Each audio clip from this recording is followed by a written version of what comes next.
Page 201 of The Unfolding is Stories of Fathers. I remember thinking, oh, so this is what it's like to be hugged by a father. And again, crystal clear words from the Lord that said, yes, and I've been hugging you all these years. God's story has been unfolding. Since the beginning of time. He invites you to be a part of it. Wow. Another page in The Unfolding. Hi, this is Meredith Foster. In 1 John chapter 3, verse 1, it says, "See what great love the Father has lavished on us, that we should be called children of God." And that is what we are. God is our Father. Sometimes it's hard to comprehend that. It's made so much easier when you've had a good and healthy relationship with your earthly dad. It can be more complicated if you haven't.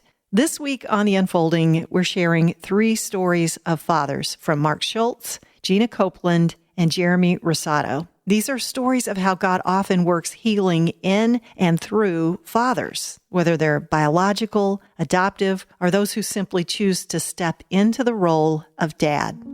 Mark Schulz is a singer and songwriter and an incredible storyteller. One part of Mark's personal story is adoption. He grew up knowing he was adopted, and he's shared that story in songs and in concerts. Mark admits he's always been an overachiever, motivated by this deeply held desire to prove that his adoptive parents made the right choice. But it wasn't until Mark was holding his own adopted daughter that he had a revelation about the Father's love.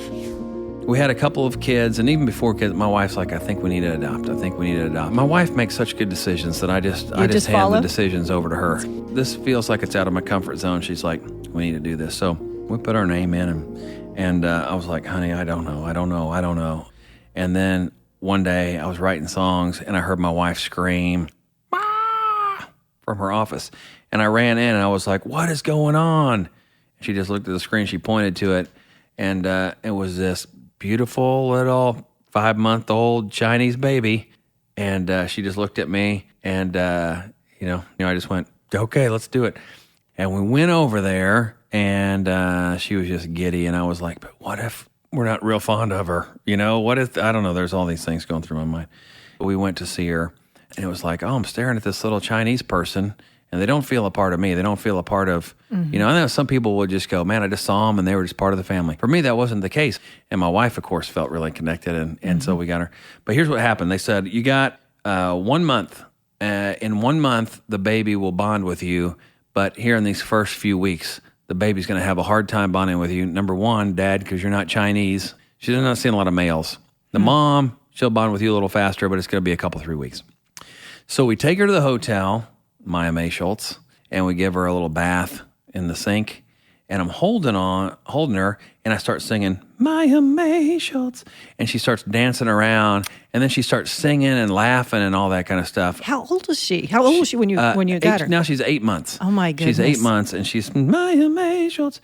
So I went back the next day and told the adoption people. I said, hey, we got one. We got a real plum here.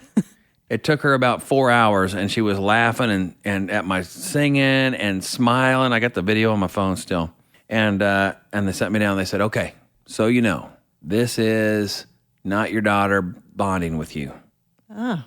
And I was like, well, I think she was, because I could feel that, and I just wanted to hug her and wrap her up. And they said, she is in a state of shock right now, but she has learned by being in an orphanage, if she is cute and funny and laughs and is entertaining, and you find her interesting, and she is special, she will get fed, and she will get taken care of, and she won't get forgotten about. And all of a sudden, this huge thing went off in my head, and I went, oh my gosh, this is me my whole life going, if I'm special, and if I'm fast enough, and if I'm the quarterback, and if I run track, and if I win the baseball championship game, and if I sing and people give me standing ovations, I will be special enough that people will pay attention to me. And so the biggest change that came over to me is we adopt people now here on earth because God adopted us into his family. And so it's a blueprint of that. And I feel like God's saying, here's what I did to humanity, and now that's the blueprint. You go do it on earth. What I realized was to see from a kid's perspective is, do you see me? Am I doing enough? Am I special? From a father's perspective, when I look at my daughter and I hold her now and I look at her and I just go, I'd run through a brick wall for you. I just want to pour love on you. You don't have to be anybody. You don't have to prove anything to me. I just want to love you and let that love just flow right through you and flow right out of you and be who God meant you to be. You be that person. And so I began to see in my adoption process, from the kid's perspective to the father's perspective, made it so easy for me to say, so this is how God sees me in his vision and how I see God as a child looking up. They are two separate things. And that's been one of the biggest things that's ever come over me is, no way, I want to live like I'm just loved and just be me and don't miss my story. You know what I mean? Mm-hmm. Don't run on the hamster wheel as fast as you can to get attention. There's a bigger story to be told when you're doing what he's giving you to do through his love than there is to be the show, you know? People are listening to this and they may say, I have no tie-in to adoption whatsoever. I'd say if you're a Christian, you do. And if God's blueprint really has that image of, if you're a child and God's the father and you're looking at him saying, look how happy I can be. Look how no matter I'm struggling, I can just work through this, or I want to be known as the best mom in the world, or I want to be known as the dad who makes more money than all the other dads who can provide for my family or whatever like that. And I wonder if God's just saying, hey, let me love you and just love your kids. Spend time with your kids and just invest in them and just do that. But everything else is for the show. Don't worry about the show. Just be who I meant you to be and love people the way I'm loving you. That's the story. And there's such a rest in that too. One says, I'm tired, but I got to keep going. And one says, man, you know what? It feels good to crawl up in your dad's lap. He wraps his arms around you, you just rest and you just go, because that's what the dad wants. And in the heart of the child, that's what the child wants. And, I said to my son, we went to Starbucks. And we were sitting on a bench, and I put my arm around him. I said, you know what, buddy? He was about 5. I said, I just like how I feel when I hang out with you. And he goes, I love you, Daddy. I go, that's it. It doesn't matter if I'm doing concerts, if I'm away doing shows and he's at home, but I'm doing concerts because I want to, get paid so I can take care of my family better than anybody else. I love you, Daddy. Thanks for spending time with me. That's it. So having that revelation for you personally, has it changed the way you spend your time? Has it changed? Is it playing out in your life in some So here's how it plays ways? out. When I'm hanging out with my boys or my girl or my wife and I'm hanging out, the old me would say, I'm here and you're talking to me, but my mind is thinking about the next song I need to write or the concert that I need to get ready for. And though I'm standing here listening to you talking to me, I'm not listening to you. Yeah? Yeah. And I know that when I'm talking to my wife and or I'm staring off and one of my kids has got my pants and they're pulling on my pants and I don't notice it. And my wife's like, would you look down? Because there's somebody there. So that's the me that says, I've got to achieve, I've got to do more, I've got to do that. The new me that I like to turn into, that I know when I'm doing it now and is the one who's present with my kids when one of them says, Daddy, look at this stick. And I turn and I look at the stick and I go, oh man, well, we got to go fishing with that thing. You know what I mean? Yeah. And there's a connection, and it's almost like a food that you give from an adult down to a child that says, I hear you, I appreciate what you're saying. And it's almost like one is an adult form of ignoring. You know what I mean? Yes. And the other one is getting down with your child on your knees and getting behind them for what they're doing right then and for life and whispering in their ear, what do you want to do? Where do you want to go? Let's go together. Seeing adoption from a father's perspective changed Mark Schultz's view of God and changed how he lives his life. A few months after we recorded this interview, Mark and his wife adopted a second daughter, this time from the same agency through which Mark was adopted when he was a baby. You can learn more about Mark's music at markschultzmusic.com. From the beginning, Gina Copeland's relationship with her father was difficult. He was an alcoholic who didn't know how to deal with his wife's mental illness. When Gina was about 12, their marriage dissolved, and her father arranged for her to stay for 2 weeks with distant relatives who lived across the country. He left for Thailand and never returned. Eventually, he tried to reach out, but their communication was sporadic and strained. As she grew, she realized the toxicity of their relationship and distanced herself from him. During those decades apart, God was at work. In my 30s, I was really feeling a lot of pressure and thinking, I had this business that I was running, and then I had these twin boys, and just a lot going on. And I remember I was at church one night, I was praying, and I just was like, Lord, I just wish I had a dad to talk to, a dad to get advice from and talk to about all these things. And just as I'm hearing your voice, the Lord said to me just 4 words, and he said, you do, start talking. So that was, again, just, wow, okay, God really is there for me. Our pastor started a series, and he was talking about God as our Father. And I was listening to all this because cognitively in my brain, I understood all this, But one of the things I remember he asked at the end of one of his sermons, he said, one way that you can tell if you are having difficulty emotionally really accepting God as your Father, he said, think about, how do you pray to God? Do you call him your Father or do you not? And that was like this light bulb moment for me, because I realized, yeah, I never, ever referred to God as my Father. Who would, I didn't want a father. And so I referred to him as my Lord, my God, my Savior, but never, ever Father, because that was not a good situation. Fathers leave you. Fathers abandon you. Fathers do not come through. Fathers waste their money on things they shouldn't be spending it on, And so I realized then that okay, this is an issue. And ended up going to counseling and had a wonderful Christian therapist, talked it through with her, but also just in my own life, realizing that, okay, this is something that while I loved the Lord, I hadn't really surrendered as a child should surrender to the Father.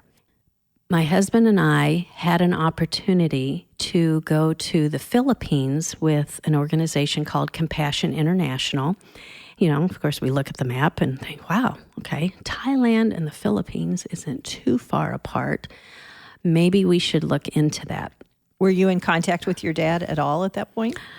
No. In fact, what had happened was that my mother had passed away. I just felt like he needs to know that. Even though I know, they hadn't been together for ages and never had talked or anything, but I just felt like, okay, I want him to know that. And maybe even in my heart, it was a little bit like, buddy, you jerk, you should know that you ruined her life, and her life's over now. And, so I probably had a little bit of nastiness in my heart about it too, but again, weird situation. We're at Barry's family's Thanksgiving, and one of his cousins had married a Thai woman. And so I thought, how do we even find out where he's at? So I talked to her, and she said, well, the first thing I would do is call the embassy. So I said, well, if we call, will you talk for us? Because, you speak Thai. So she said, sure. So she calls, and the expression on her face, she's just like, oh my goodness. She hangs up and explains to us that the Thai woman who answered the phone at the embassy immediately was like, oh yeah, I know Jerry.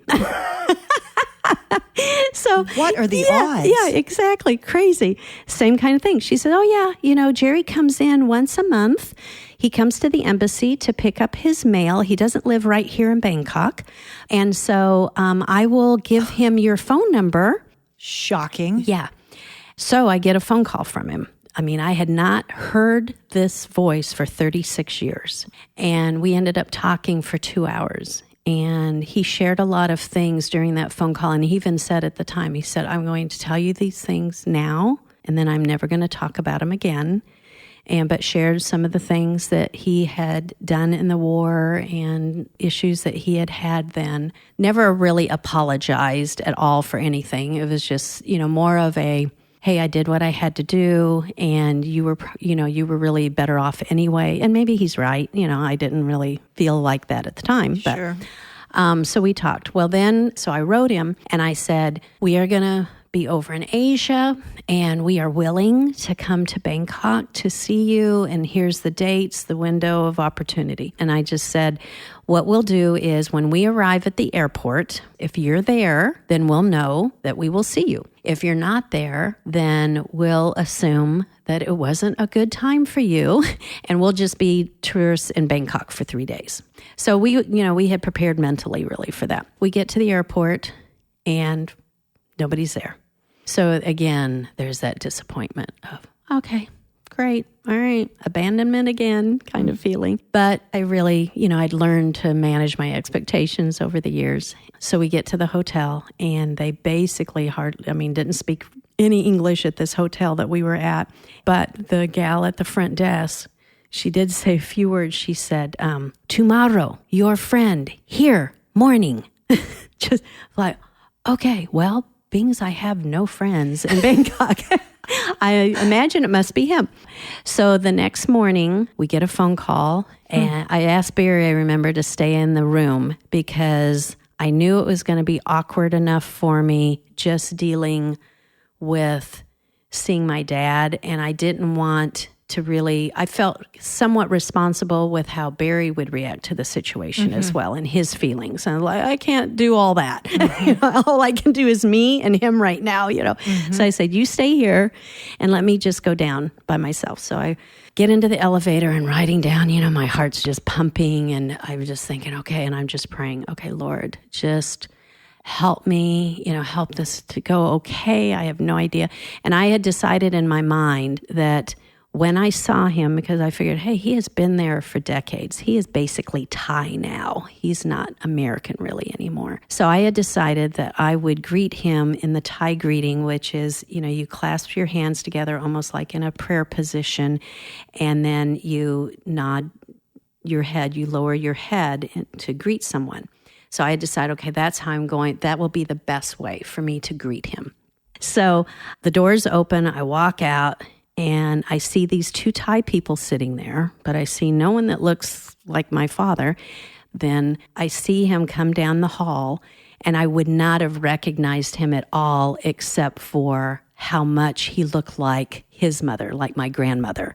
So he walks over, and, I go to greet him. I put my hands together, and I start to lower my head, and he opens his arms, and he says, no, come here.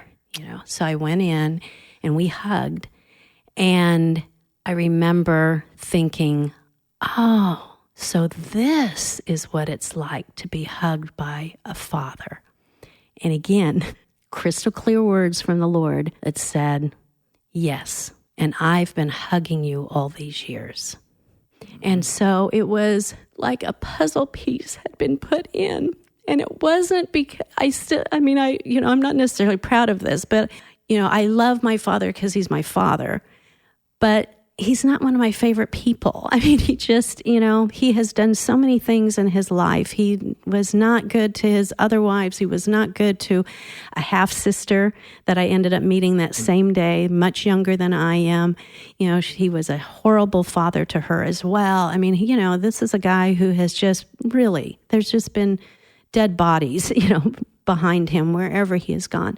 But from a spiritual standpoint, that hug was so meaningful because really I was like, oh, you're right, Lord. You have been hugging me all these years, and the 2 times that, you spoke to me verbally, where I heard you so clearly and just, each time 4 simple words, has been about being my father and letting me know that you really, really want to be my father and that you want to be my provider, my protector, my cheerleader, my wisdom giver, all those things, all the attributes of a godly father that the Bible tells us about. And those of us who have had really crappy earthly fathers, that is hard to really relate to. We can't relate to it. There's nothing, we see it from afar. We see it in other people's families, and maybe we get a glimpse of it. But we still have these walls and these barriers because it's so hurtful to open yourself up to possibly being hurt again. Who would want that? Subsequently, I was doing consulting work. It was really amazing because I ended up having almost my entire client base switch from being secular to being faith-based organizations and primarily missions organizations. And so, in the last 8 years, I have probably had the honor of going back and forth to Bangkok definitely once every 2 years, sometimes once every 18 months, work-related, but yet got to see him. I've been able to see him and have a relationship with my half-sister, which is just so sweet. Yeah.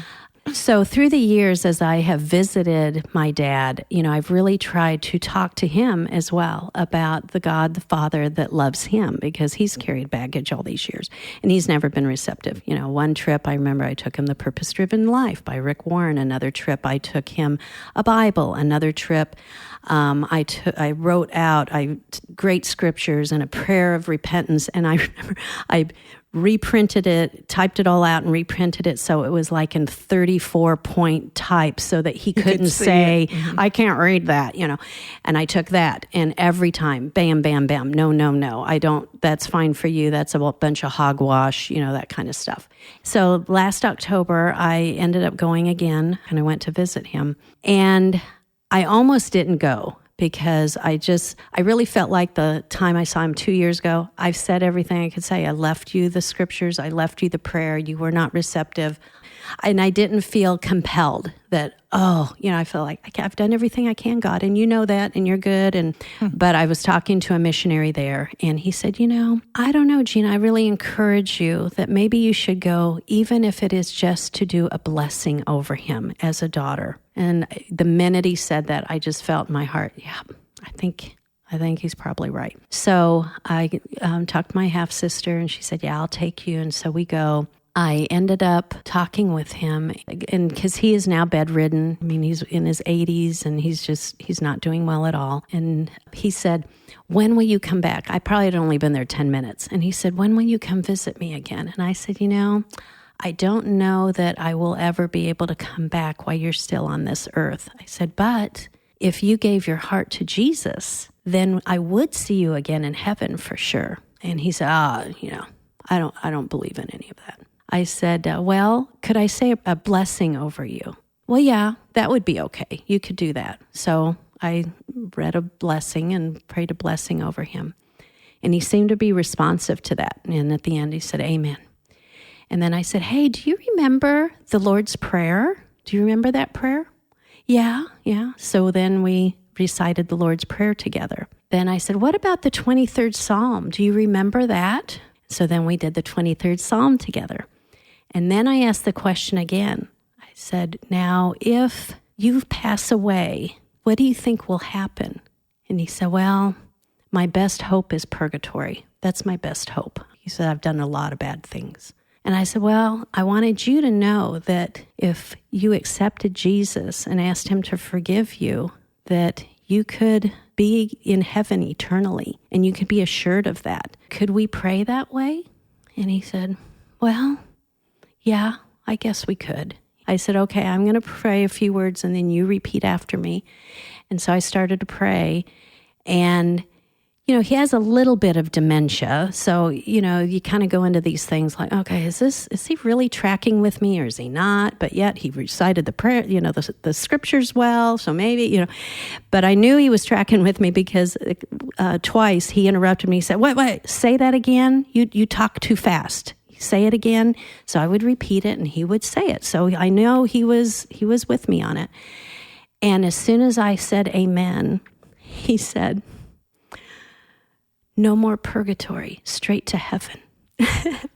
And so, full circle, now I have no control of whether or not he is reading the Bible I left him or if he's looked at the scriptures, but just knowing that he said those words and that he was tracking with me and it was sincere. And that was his first response was, no more purgatory, straight to heaven. I just really have a confidence, that the Lord is with him in that bed over in Bangkok, and the Lord is comforting him and teaching him, and all that to just say, that the Lord has taught me that I can really trust him as my father. And he wants to do that with so many people. There's, more than half our population, I think, has had issues like this, one hand or another. It's so key. I feel like that we really can't even admit or say that we're believers and Christians if we don't accept God as our Father, because that's really the foundation of the whole thing, and it can happen for all of us. It's been a while since Gina and I recorded this interview. When I reached out to her, she shared an update to her story, what she refers to as the final chapter. When her father was on his deathbed, her half-sister called her from Thailand and asked her to pray with him. Gina says the fact that she called was a miracle. Gina was able to pray with her father, and although he couldn't speak, she said, as we prayed, a tear rolled down his cheek. Gina says, I know that he gave his heart to Jesus, and it was just a couple of hours later that he passed away. Gina is now in the process of writing a book of stories about how our experiences with our fathers impact our perception of God as our Father. So many dads make great sacrifices for their children. It's in the heart of a parent. We just want to do whatever we can so that our kids will know that they're loved and safe and provided for. Jeremy Rosado began taking on the role of a dad to his niece when he was just 13 years old. You may recognize Jeremy's name if you're a fan of American Idol or The Voice. He began singing at age 3 in his New York City neighborhood. Growing up, he knew his talent was a gift from God. At 10 years old, he saw Kelly Clarkson win American Idol, and he dreamed of doing the same someday. And just as doors were opening for Jeremy's career, he felt God calling him to lay down his dream and step fully into the role of being a dad. I auditioned 5 years in a row and never made it past the first round until that 5th year. And then it just kind of all changed, and I made it to the top 12, and I did Idol, and, I thought that was like it was going to take off and all the things. But I came off the show and I started making the rounds in Nashville and trying to find a record deal. And I've got a 20-year-old daughter. She's biologically my niece.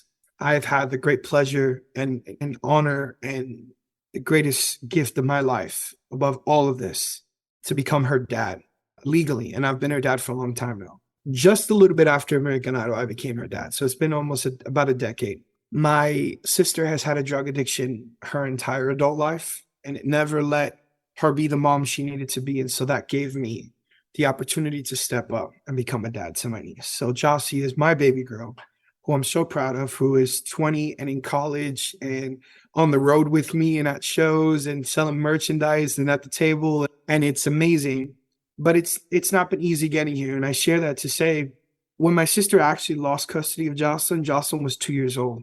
My parents had just divorced, and it was just me and my mom. And I started to learn how to become a dad when I was 13 to Jocelyn. And so I've been her dad for like a decade, but I've really been raising this kid since she was 2. As you saw the need to step in the role as her dad, did you see that as like trading off singing career with being a dad? Did you feel like you were laying down that dream? Yeah, so that's exactly what happened, actually, to be honest with you. It was me out here pursuing it in Nashville, checking in at home and recognizing that my mom was kind of struggling a little bit. And Jossie was 10 years old, 11 years old. And, over the next few years about to go into middle school. And I was like, I don't want my mom to do this on her own. I think it's time for me to step up. And something I didn't say earlier was when we did get Jossie when I was 13 and Jocelyn was 2, I remember one night her just crying, and she was just trying to figure out why she couldn't be with her mom. And I remember holding her and rocking her to sleep when I was 13. And I remember looking up at the ceiling because in my mind, God's like right up there. So I'll just look up and talk to him. And I remember vividly telling him, God, if you provide and make a way, I'll spend the rest of my life making sure she never feels like this again. That she feels loved and protected and provided for. I'll do it. And God's been faithful. After American Idol came to Nashville, watching my mom struggle to raise Jossie alone, I remember that conversation I had with God when I was 13. I know this sounds crazy. This has been my life. And I don't know, something just told me to step in. And so I did. And I traded. I didn't get the record deal. We put out a record independently, and I just went home. And I got a job on a church staff because I wanted to do this, and legally did the paperwork to become her dad so that I could take her to a doctor's appointment or register, apply for school and all the things. I mean, I'm 31 now. I'm like 21, 22. Like, wow. To figure that out was crazy. But my mom helped, and God provided. God kept his promise to that 13-year-old, when I was 13, I had that conversation with him. And so I put away the music, and I gave up the dream. I didn't think it was ever going to happen. And I was okay with being able to do church staff. I was at a mega church, to be completely honest. So it was like full production, like crazy, like level stuff. And it was really fun, and it was ministry. And I got to tell these people about Jesus and encourage them. And I love the local church. I really do. I love being a worship leader. But I always had this thing in me that told me that it was more than these four walls, but it just wasn't happening. And so I've been on church staff this whole time, after that. And about 2.5 years ago from now, The Voice reached out through email about casting. They know who I was, and they know I did Idol so many years ago. And I started the process, and I remember talking to the Lord and being like, God, are you about to give me another chance? Is this about to happen? Jocelyn at this point is graduating high school. We're in a different place now. I can actually take time to I'm not raising a 10, 11-year-old kid anymore, And so he's so real, and he's so perfect, man. And he made a way, and I did The Voice 2 years ago, which is crazy. Team Kelly Clarkson. Thank you, Jesus, for Kelly Clarkson. So here I am on the show, and I told the Lord, I was like, man, God, if you allow me to make it far enough, I want to worship you on the show. I want to lead 10 million people in worship. I want to tell them who you are. I remember going to the production staff and everything. I kept Making in America, kept voting. And I was like, what's going on? This is weird, man. But they wouldn't give me a worship song. And I'd given them a list of songs. I'm like, guys, any of them. I don't care which one. And then finally I went to Kelly Clarkson, and she went to them and was like, he's going to be a Christian artist when he gets off of this. You need to let that part of the industry know that he's here. And this is the truest version of him. He's going to sing a worship song. Pick which one, but it's going to be one of these. So shout out to her. It gives me chills to this day. And so amazing. And so I got to sing Reckless Love the next week. And I got to lead millions of people. And I remember the hundreds and hundreds of messages that began to come in on my social media that were like, you know what? I've never heard a Christian song before. I don't really know who Jesus is. Thank you for introducing me to him tonight. I'm like, man, if this is the reason, I came here, and if this is what it was for, this is worth everything. And so Kelly was like, I'm going to be a part of this with you, and I'm going to help you find your record label. And I believe in you. And I believed. The last thing she told me the night I got eliminated, I made the top 9. And the night I got eliminated, she told the world, and she was on camera. It's on video. You can find it on YouTube. And she was like, Jeremy, gospel music, Christian music, I have no doubt it's going to wrap their arms around that God-given talent that you have. Are you going to do incredible things? I just know that this was all the Lord's plan. None of this makes sense to me. I know people talk about imposter syndrome, feeling like it could never be me, or I don't feel good enough. I do feel those things, but I genuinely recognize that without the presence of God in my life, in the favor of God, none of this would have happened. Would you believe that my contract with The Voice ended January 15th, and I was meeting with Capitol the next day? Wow. And I had a week of record label meetings, and I got my offer from Capitol 4 months later, which they tell me it doesn't even happen that fast. But it's God, and it's been God, and it's always going to be God. And I'm soaking in every second of it, because all of that I've been through makes this feel so much more worth it. It's so special. Jocelyn's the best thing that's ever happened to me. She shouldn't be as amazing as she is with everything that she has walked through. But the hand of God has sustained us. She's great. She's in college. She's my best friend, yet somehow I'm her dad. And that dynamic is weird and cool. And Anybody that we bring close enough to like see the dynamic is why like, wow, this really works. And I'm like, yeah, it's been a long time. It's not been easy being on national TV and all this, because our story is like still a daily story. Like this isn't something we've lived and like we've come to. Like my sister has had a drug addiction for Jocelyn's entire life. So that's not been easy.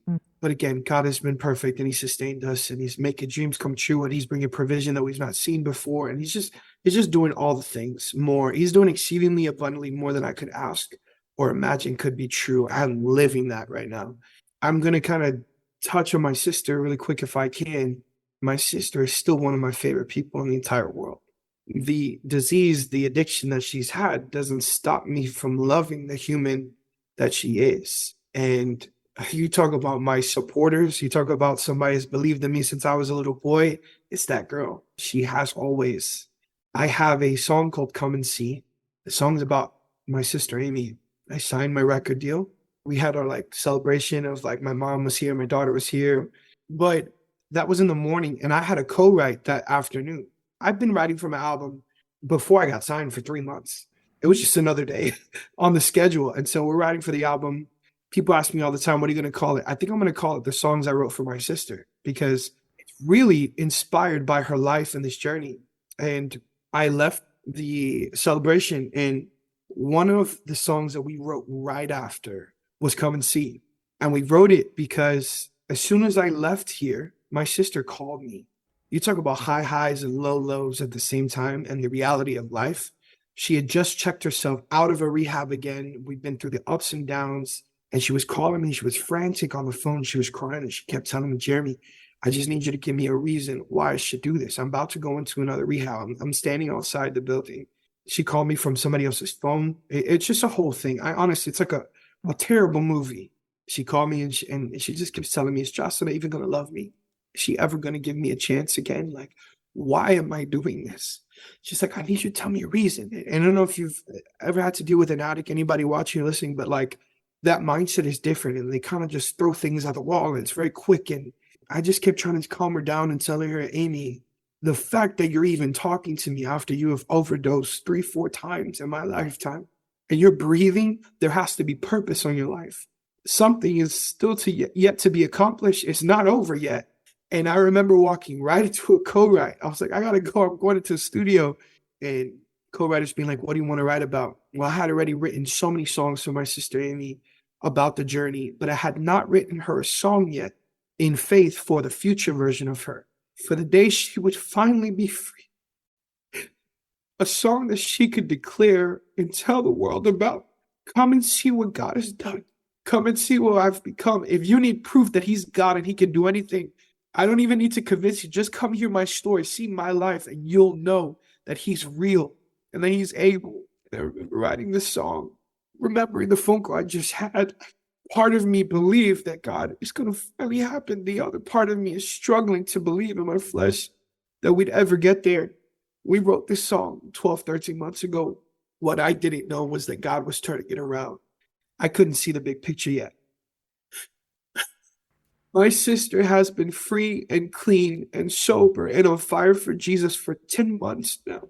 She loves Jesus and she's telling everybody that she sees. This is my song.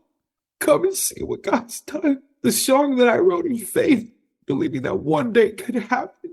She's at the front row of my show the other day, and I popped my in-ear out so I could hear the crowd. And I hear her in the front row singing, and she can't sing. It's really bad.